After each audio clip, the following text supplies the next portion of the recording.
Salatullah salamullah ala toha rasulillah.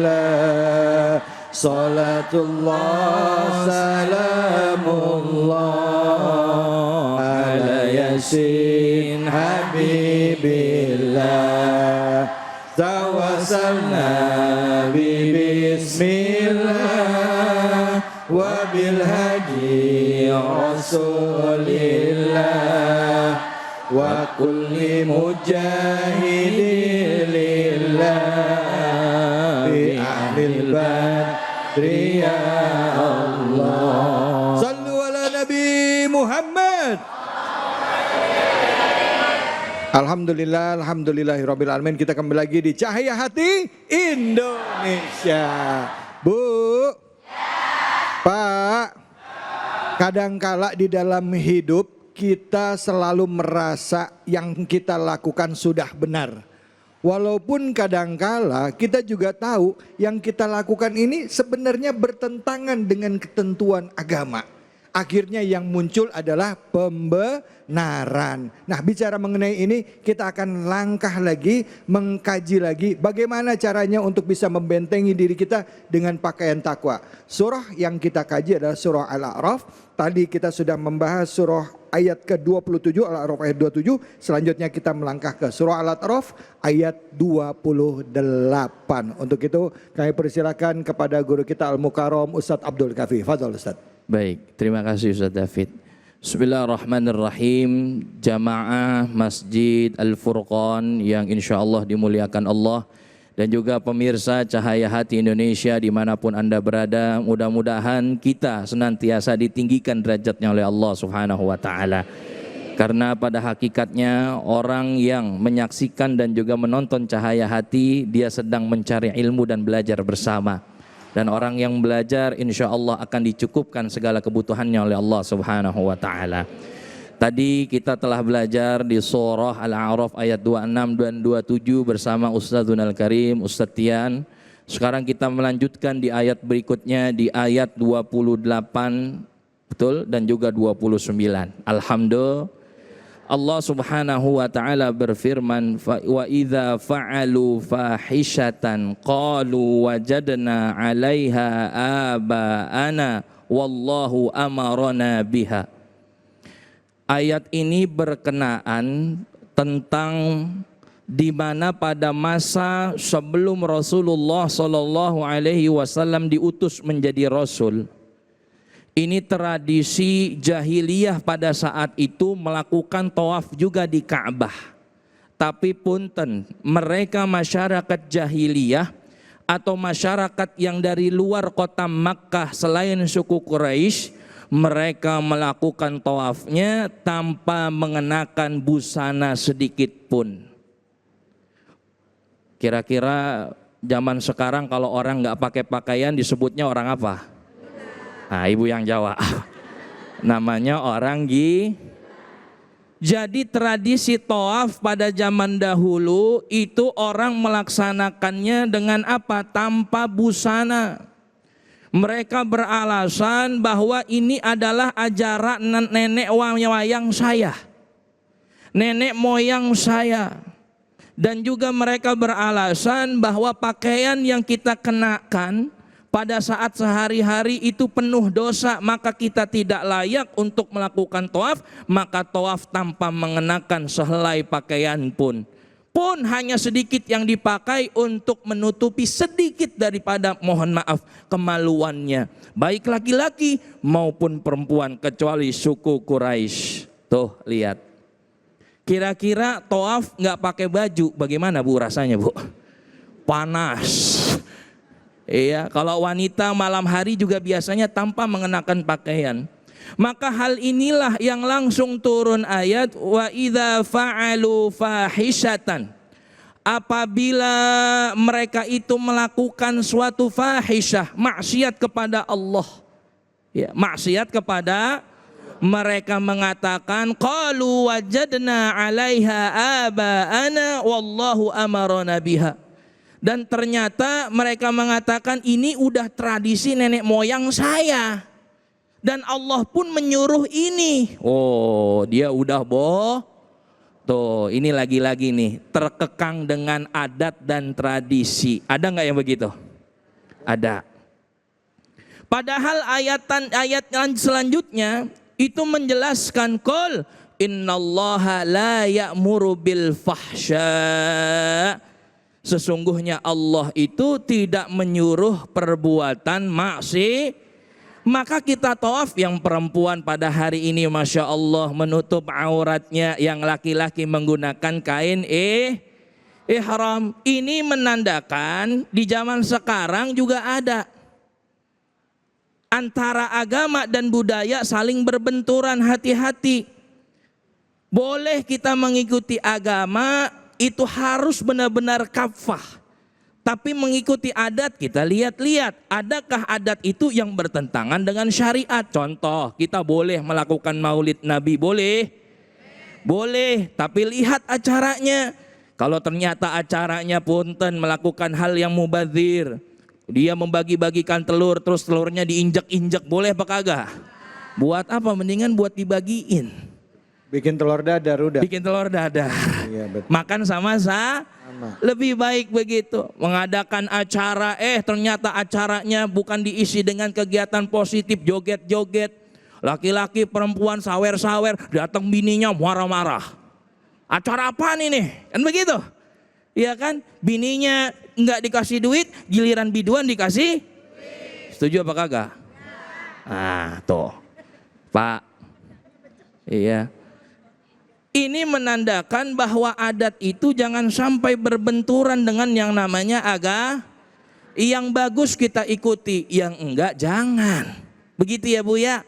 Karena jangan sampai kita mengklaim bahwa ini udah adat nenek wayang kita, sehingga kita mampu merusak akidah kita dan ketakwaan kita kepada Allah Subhanahu. Kita pun ikut adat-adat yang tren zaman sekarang. Oh, biasanya Pak, ini harus hati-hati. Anak perempuan kita jaga, itu berlian kita, permata hati kita benar-benar jangan sampai dia terperosok ke dalam jurang maksiat. Pakaiannya dijaga, kalau nggak pakai hijab bilang, "Nak, kamu berhijab." "Mak, nggak cantik aku kalau berhijab." Kata siapa? Cakepan juga berhijab, bener nggak? Cakepan juga orang yang menutup orang yang menutup aurat. Ini dari versi laki-laki. Bunda tahu nggak? Itu dari versi laki-laki menimbulkan rasa penasaran buat laki-laki. Betul? Gimana ya ini ya perempuan ya? Pak, betul nggak Pak? Tuh, Bapak suka yang, mohon maaf, terbuka auratnya apa yang tertutup? Ini jawabnya diam aja nih. Pak Ustadz, saya mah yang mana aja, yang penting saya hajar.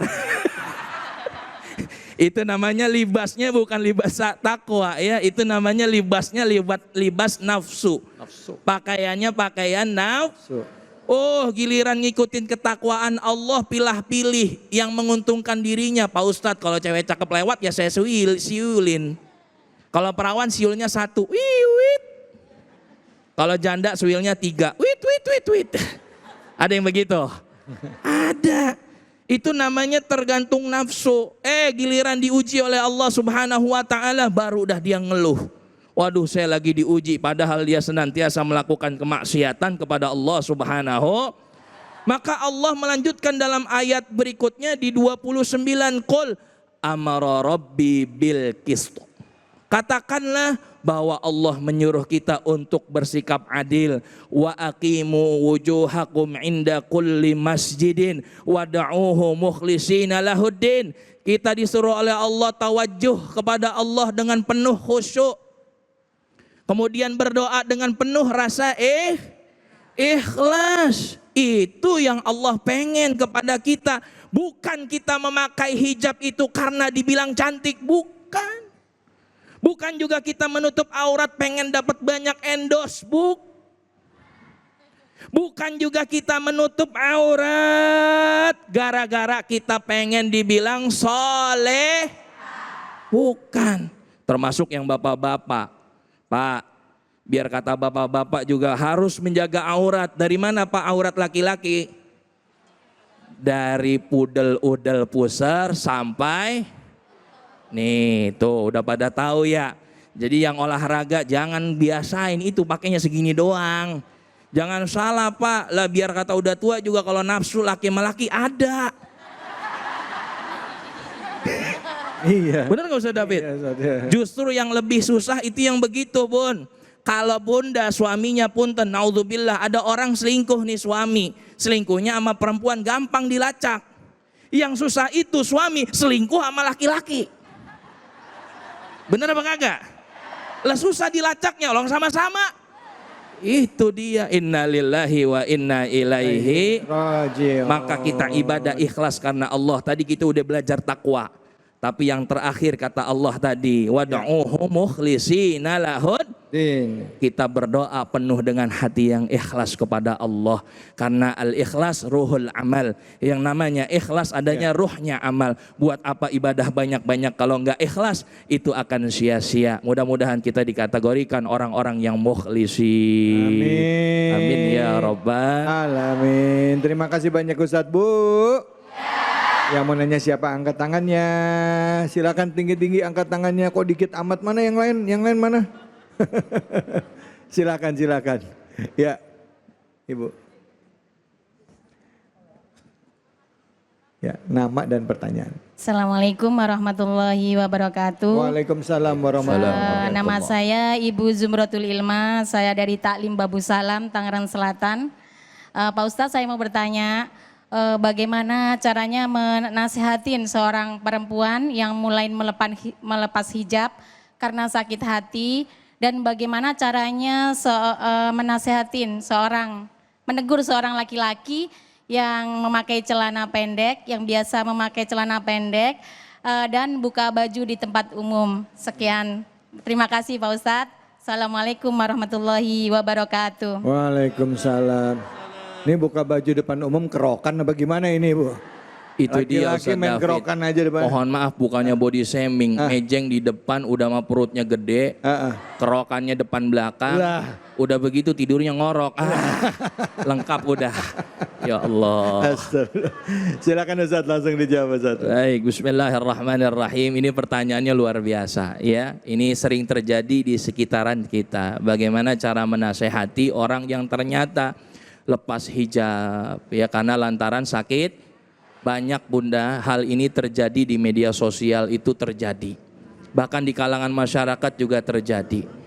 Ada seorang perempuan yang ternyata dia patah hati dengan pacarnya diputusin. Tadinya dia berhijab. Cerai mungkin. Mungkin cerai. Cerai ya. Iya, dan kebetulan karena dia sakit hati, akhirnya dia mohon maaf mendapatkan calonnya ini non muslim, akhirnya dia lepas hijab. Dia bilang apa? Ya udahlah biarin, saya mau urusan saya. Toh saya nikah dengan sesama muslim nyakitin. Nah itu. Betul enggak? Atau saya menikah dengan sesama muslim nyakitin dan lain sebagainya. Akhirnya dia mampu menanggalkan dan lain sebagainya daripada iman dan takwanya. Nah, bagaimana caranya? Yang pertama, Rasulullah Shallallahu Alaihi Wasallam adalah orang yang paling afsah lisanuh, yang paling fasih lisannya, dan juga paling tahu bagaimana cara menasehati orang lain. Ya, kalau kita ingin menasehati orang lain, kita harus lihat dulu karakter daripada orang tersebut. Ini orang mau nggak dinasehati? Ini orang bisa nggak dinasehati? Kadang kan ada orang yang begitu diingetin langsung marah. Ya, tawan mana lo sama gua? Wah, dinantangin begitu Ustaz David. Iya benar Ustaz. Iya, saya udah haji 5 kali, ente belum haji. Begitu. Bangga dengan hajinya, padahal haji belum tentu menundukkan daripada akhlakul karimah. Maka ciri-ciri orang yang hatinya keras adalah dia yang tidak mau menerima nasihat. Kita lihat tuh. Kalau dia ternyata orangnya hatinya luwes, ya hatinya lembut, maka kita gunakan daripada metode menasehati versi Al-Quran. Wa qulu qawlan layyina. Maka berkatalah kepada mereka dengan kata yang lemah lembut. Tuh, kalau yang lembut, ya kalau yang lembut. Kalau yang hatinya keras bagaimana? Ya sama, ya wa qulu qaulam baligha. Ya, apa itu baligha? Ya sama, tegas, ya terarah, terukur. Jadi menasehati itu juga kita harus lihat psikologinya. Kalau memang ternyata orang tersebut hatinya lembut, boleh pelan-pelan. Ketika waktunya dia lagi happy, lagi enak, masuk tek nih waktunya, baru kita datang. Kenapa kamu? Kok kamu nggak berhijab? Gitu, kan lebih bagus berhijab, cantik loh. Kan begitu. Ingat tuh, Bu, ya, lebih cantik kan berhijab. Kenapa? Kalau nggak berhijab pipi kamu kelihatan lebih cabi. Kan ada yang begitu. Ya kan? Begitu. Jadi kita angkat aja Bunda. Jangan juga kita menunjukkan bahwa kamu tuh nggak berhijab, dosa loh. Setiap orang yang melihat kamu, setiap melihat helai rambut kamu, itu akan masuk neraka kamu. Nanti ayah kamu dimintai pertanggungjawabannya nanti di akhirat. Bla bla bla bla bla bla bla bla bla. Wah, orang makin ngeper Bu kayak begitu. Bener nggak? Nah, kita lihat psikologinya. Yang laki-laki juga begitu. Ingetin Pak, pakai baju apa? Kan udah haji, ngomongnya haji 5 kali. Masa di depan rumah pakai kaos oblong ketekan doang. Ayo jaga auratnya. Kan gak enak dilihat orang. Katanya dipanggil Pak Haji, kan begitu? Kalau dipanggil Pak A atau Bapak kan udah tua. Udah ayo Pak jaga aurat. Insya Allah mudah-mudahan ada keberkahan. Intinya dari setiap orang yang menjalankan syariat Allah Subhanahu wa taala pasti akan dibantu dalam menjalankan jalan keluar masalah yang terjadi pada dirinya. Baik.